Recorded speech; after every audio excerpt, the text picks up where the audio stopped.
Lo que uno no entiende, ¿por qué será que a pesar de todo eso siguen manteniendo a este tipo de personas? Como por ejemplo el caso de Ricardo Roa, que yo creo que no es porque se esté diciendo que es culpable antes de que vaya a juicio, pero pues una persona con ese ruido no debería estar en ese cargo. Y además, Camila, en época electoral, por más de que el funcionario se queda a defenderse en el poder, yo creo que electoralmente esto al gobierno no le conviene. Pues no lo sé, vamos, eso tenemos que verlo con las encuestas, Sí. Pero lo cierto es que en Colombia, Sebastián, según se conoció hoy muy temprano, se profundiza la percepción de la corrupción en el gobierno nacional o en los gobiernos en general. Eso lo publicó Transparencia por Colombia, que reveló que obtuvimos el puesto número que obtuvimos 37 puntos sobre 100 en el índice de percepción de la corrupción, cayendo 2 puntos frente al 2024. Es decir, hoy los colombianos pensamos que nuestro país es más corrupto que el año pasado. Y yo creo que tienen razón, porque la cantidad de cosas que hemos conocido de casos de corrupción es enorme. Sí. Entonces uno dice, bueno, se quería una transformación, llegan otros distintos a gobernar y terminamos en la misma corrupción. Sí, y eso no quiere decir, Camila, que antes éramos Suecia ni Suiza, porque no lo éramos, y también tanto este programa como muchos colegas han trabajado en mostrar eso, pero sí lo de este gobierno ha sido en el tema de corrupción notable. Pero hablando de corrupción, hubo unos audios que se conocieron del ex vicepresidente Germán Vargas Lleras que publicó nuestro colega Juan David Laverde en Noticias Caracol, que lo deja uno atónito, que yo creo que pasó un poco así como de agache, pero son unos audios que de verdad son muy sorprendentes porque cuentan cómo pues en este país parece la corrupción enquistada desde siempre. Es que le iba a decir, Camila, es un informe extraordinario de nuestro compañero de Noticias Caracol, y un poco quedó este informe ensanduchado entre Bad Bunny y entre Ricardo Roa, entonces creo que se perdió ahí, pero me parece que hay que reconocerlo porque a mí me encantó. Se llama, y lo recomiendo, eso obviamente está en las redes sociales de Noticias Caracol, la letra menuda de los cupos indicativos. Rápidamente le cuento la historia. Roberto José Herrera es un representante de la Cámara por el Magdalena, que la Corte Suprema de Justicia lo condenó por 9 años por tráfico de influencias en el tema de los cupos indicativos. Este señor Roberto José Herrera señaló en muchas de las audiencias, yo creo que a muchos de esta mesa les debe sonar el ex senador Luis Eduardo Díaz Granados, de esa casa Díaz Granados, que Caicedo tantas veces dijo, esta es la casta del Magdalena. El señor Díaz Granados, Camila, fue 12 años congresista y aparentemente en el 2012 le habría vendido a este señor Roberto José Herrera un cupo indicativo, el derecho a un cupo indicativo por el 8% de un contrato. Y a partir de ahí, Marco Antonio Rueda, que es el magistrado de la Corte Suprema de la Sala de Instrucción, que tiene estos dos procesos, acusa a Luis Eduardo Díaz Granados, importante senador, que está señalado por esto, que es gravísimo. ¿Qué es lo que se ha dicho históricamente, Sebastián, de cómo el Ejecutivo compra a los congresistas o cómo los congresistas extorsionan al Ejecutivo? Porque uno ya no sabe de quién es la responsabilidad, porque el Ejecutivo parece que frente al Congreso no tiene otra opción, porque los congresistas terminan extorsionando con esos famosos cupos indicativos. Sí. Es un sistema delictivo, Camila, en dos vías, de corresponsabilidad. Entonces, al final, lo que hace el magistrado Marco Antonio Rueda es cita a un montón de gente, y sobre todo de las comisiones económicas, porque Roberto José Herrera dice que la madre de la corrupción de los cupos indicativos son las comisiones económicas. Claro, es que, mire, yo he visto gente de las comisiones económicas que trabaja en esas comisiones, no solo congresistas, sino de todo. Y uno dice, aquí, con ese sueldo, no pueden estar manteniendo ese nivel de vida. Vivir a lo grande. Sí, o sea, uno, fíjese siempre en las comisiones económicas. Entonces, bueno, el magistrado Marco Antonio Rueda cita a todos estos congresistas y ellos no dicen mucho, pero a uno, yo creo que el citado más importante de este caso es Germán Vargas Lleras, ex vicepresidente de la Nación, en calidad de testigo lo llaman, no es que lo estén acusando a él. Y Camila, yo saqué 2 audios que son para mí impresionantes de lo que es los cupos indicativos en el país. Entonces vamos a ir 2 audios, pónganle mucha atención de lo que para Germán Vargas Lleras, sentado en la Corte Suprema de Justicia ante el magistrado Marco Antonio Rueda, le narra cómo han funcionado los cupos indicativos en el país, no en muchos gobiernos. Germán Vargas Lleras, ex vicepresidente, ex ministro, ex congresista, ex candidato presidencial, fue concejal. O sea, si hay un político que conoce cómo funciona el Estado colombiano, se llama Germán Vargas Lleras. Para abajo, todo el Estado. Porque además lleva toda la vida. O sea, ese señor solo ha trabajado en el sector público. Y familia pues, presidencial. Entonces, bueno, vamos a oír a Germán Vargas Lleras en este primer relato de cómo funcionan los cupos indicativos. Durante muchísimos años, los llamados cupos indicativos han sido utilizados por los diferentes gobiernos. Le diría que básicamente para comprar apoyos políticos en el Congreso. A un parlamentario le asignan un determinado monto de dinero.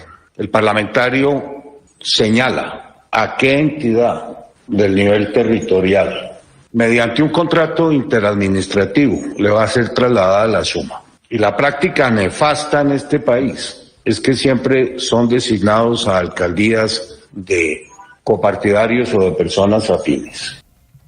Es decir, dice, muchas veces le terminamos dando el contrato, el cupo indicativo a un senador amigo.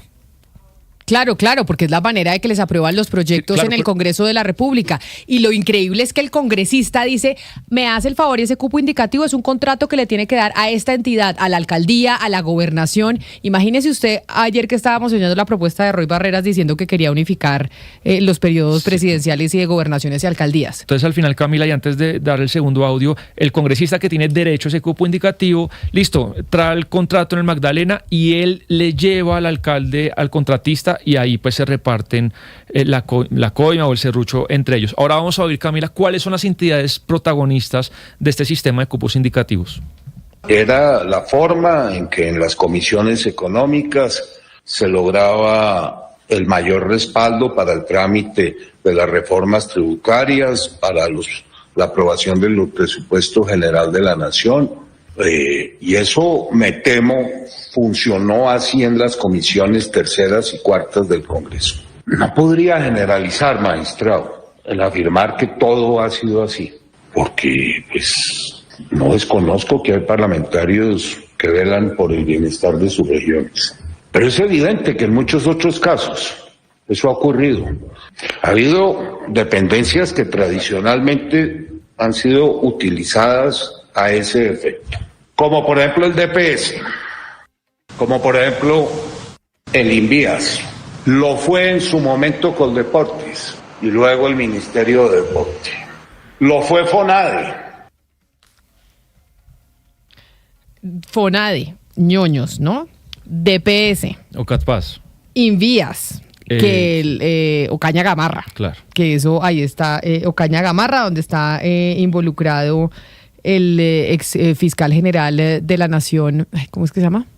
Ayúdeme. El que estuvo involucrado en Ocaña Gamarra, que hizo ex fiscal Néstor Humberto Martínez y Coldeportes. Es decir, aquí esto es la narración por parte de Germán Vargas Lleras, una de las personas que más conoce el funcionamiento del Estado, Oscar, de lo que antes se conocía como ese famoso computador de Palacio. ¿Se acuerda? Que decíamos, el que lleva el computador de Palacio, el que lleva los puestos, los cupos indicativos para manejar el Congreso. Lo que se conocía como la Secretaría General de la Casa de Nariño, la Secretaría General de la Presidencia. Pero Camila, mire, tiene toda la razón el vicepresidente Germán Vargas Lleras, absolutamente toda la razón, y lo dice porque él conoce muy bien cómo se manejan estas cosas. Pero en Colombia, Camila, el remedio siempre, por desgracia, resulta peor que la enfermedad. Los cupos indicativos vinieron a reemplazar una figura nefasta, perversa de la administración en Colombia, que eran los famosos auxilios parlamentarios. Los auxilios parlamentarios se encargaron de desprestigiar a los congresistas, porque claro, era exactamente lo mismo que los cupos indicativos. Los parlamentarios tenían una cantidad disponible para ejecutar y contratar con el Estado y con las alcaldías y gobernaciones. Esa figura tan perversa la acabaron, la eliminaron con la Constitución del 91. Desaparecieron los auxilios parlamentarios, pero se inventaron los cupos indicativos que salieron peor que los famosos auxilios parlamentarios. Pero mire, como estamos hablando de corrupción y esta mañana salió precisamente el índice de percepción de la corrupción en el mundo, no solo en Colombia, sino en el mundo, pues con esto es que la gente está completamente asqueada y dices que todos se lo roban. Andrés Hernández es el director de Transparencia por Colombia y está con nosotros en la línea. Director Hernández, bienvenido. Gracias por estar aquí en Mañanas Blue. Camila, muchas gracias. Un saludo para ustedes y para toda la audiencia, y pues qué mejor introducción que la conversación que ustedes han tenido para hablar de esta caída en un indicador global en materia de corrupción para nuestro país. ¿Y por qué caímos? ¿Ustedes a qué se lo adjudican? ¿Qué es lo que pasa con la percepción de corrupción en Colombia, que hayamos caído 2 puestos si comparamos con el año pasado? Sí, 2 puestos en comparación con el año pasado, 12 puestos en comparación con el 2023, o sea, hay una tendencia grave de caída. ¿Por qué caemos? Hay varias razones metodológicas alrededor de esto.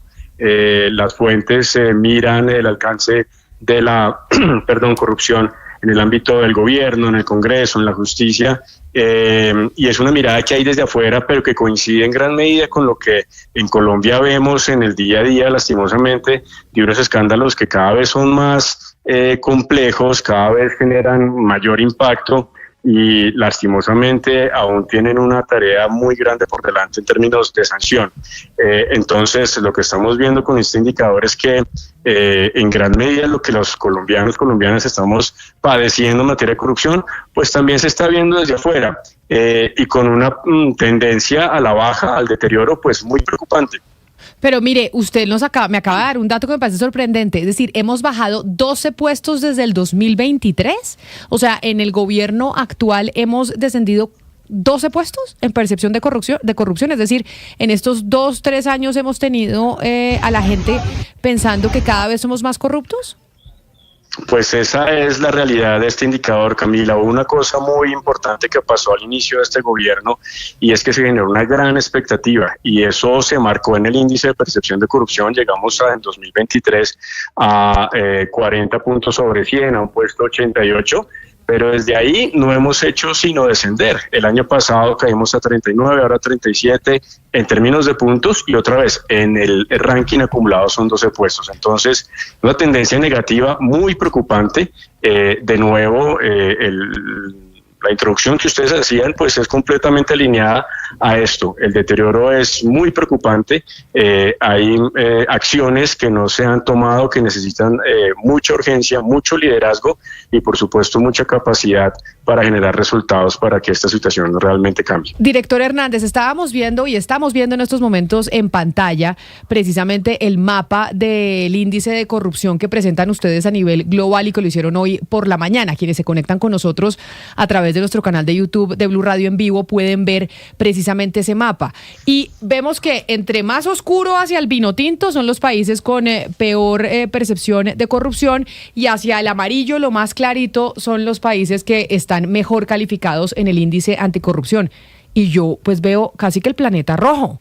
O sea, la percepción de corrupción en el mundo es muy preocupante por lo que estoy viendo, salvo por Estados Unidos, Canadá. Pero África y Sudamérica son los más rojos, ¿no? Sí, pero es que está el planeta entero rojo. Mire, Estados Unidos, Canadá, Australia, algunos países nórdicos. Uruguay está ahí. Uruguay, que siempre aparece.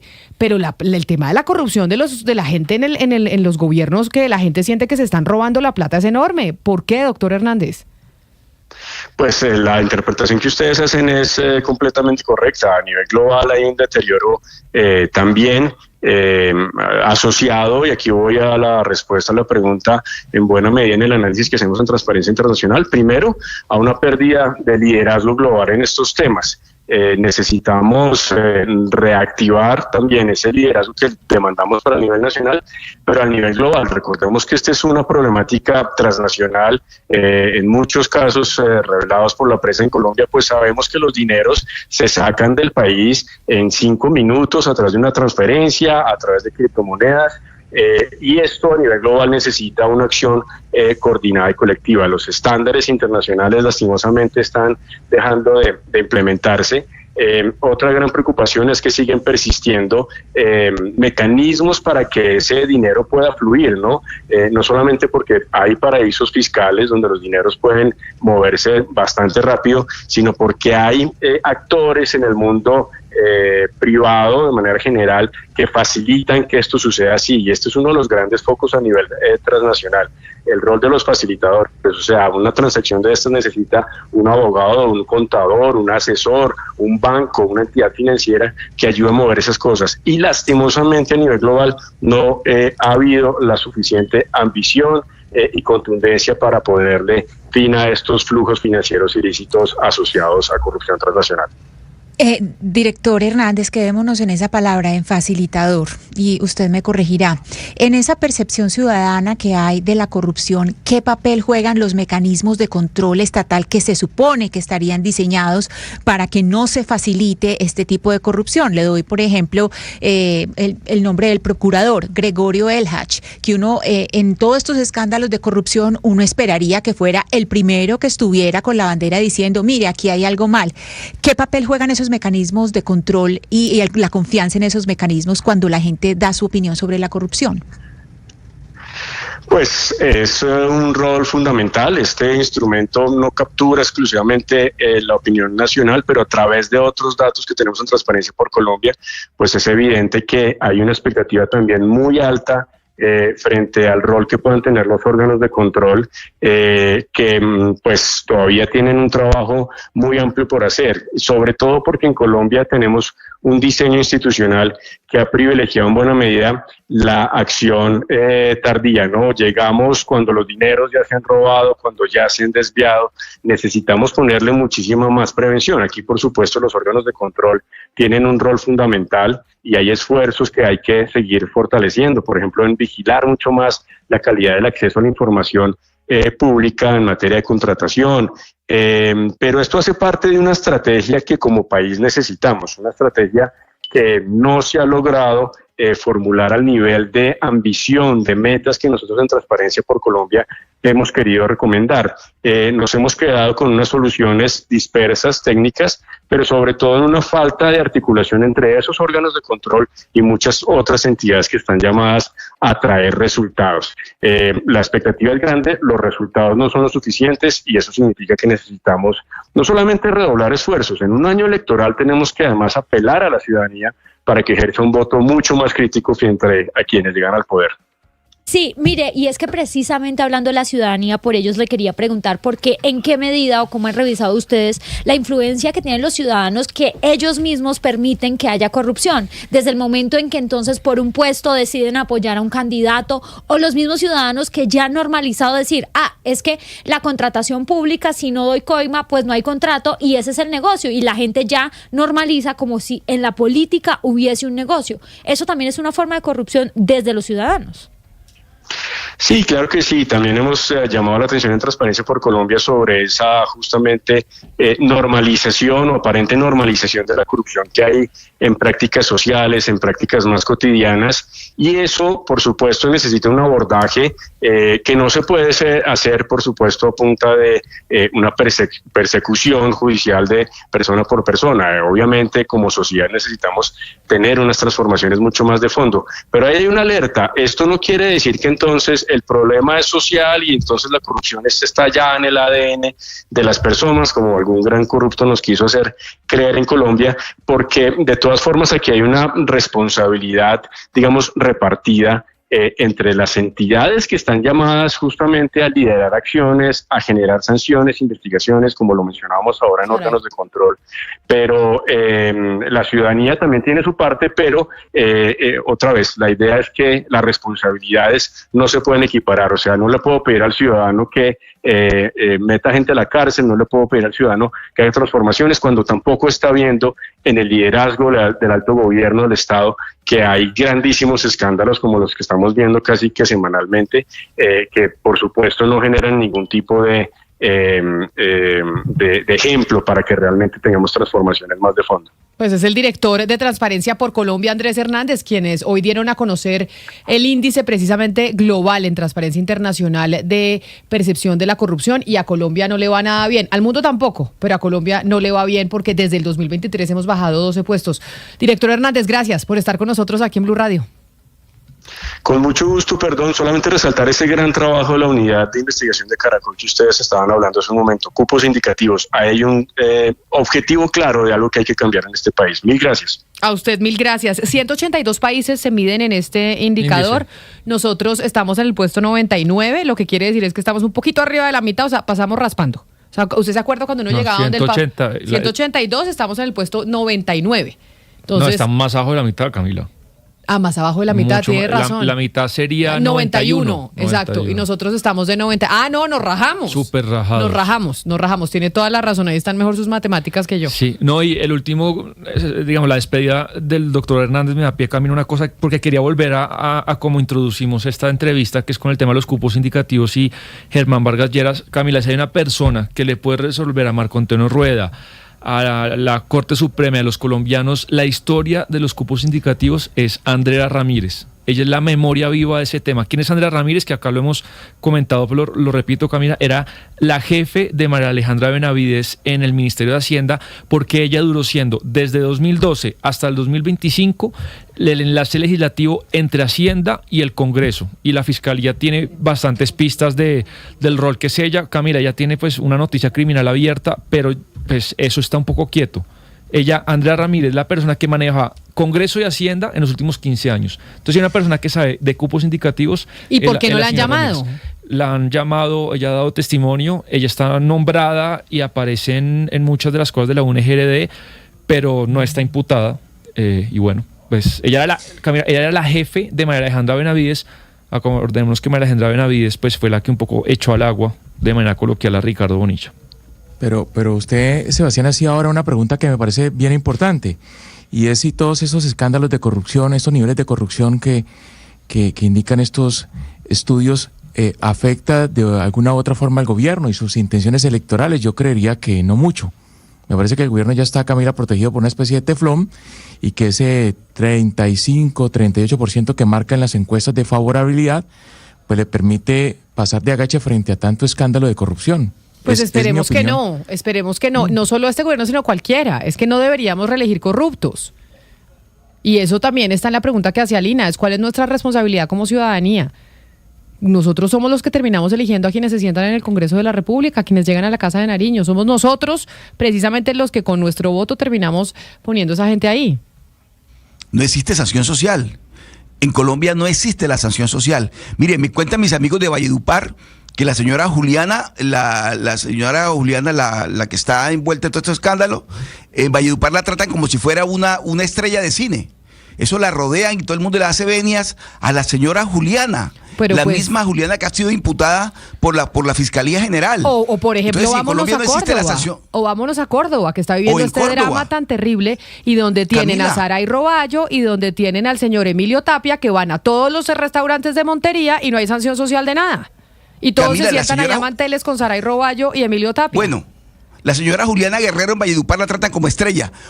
¿Usted sabe cuál es el departamento que en Colombia más tiene políticos? Córdoba. ¿Más tiene congresistas? Córdoba. Correcto. Córdoba es el departamento con más políticos y más congresistas. No más en Sagún hay como 7. No más en un pueblo que se llama Sagún. Y resulta que Córdoba está viviendo esta emergencia y la culpa no es de los políticos también. Claro que la culpa es de la clase política también. Lo que está viviendo Córdoba hoy tiene su origen en una clase política corrupta que se ha robado mucha plata y que hoy en día se lava las manos con lo que está pasando en Córdoba. Por eso Córdoba es el departamento con más congresistas en Colombia, Camila. Por eso déjeme ir para Córdoba, porque sí, la situación es trágica la que están viviendo en el departamento de Córdoba por las intensas lluvias que no se esperaban, porque en esta época es época del departamento, como que ahí también pues tienen como una explicación las autoridades de decir, nunca hemos tenido lluvias en esta época,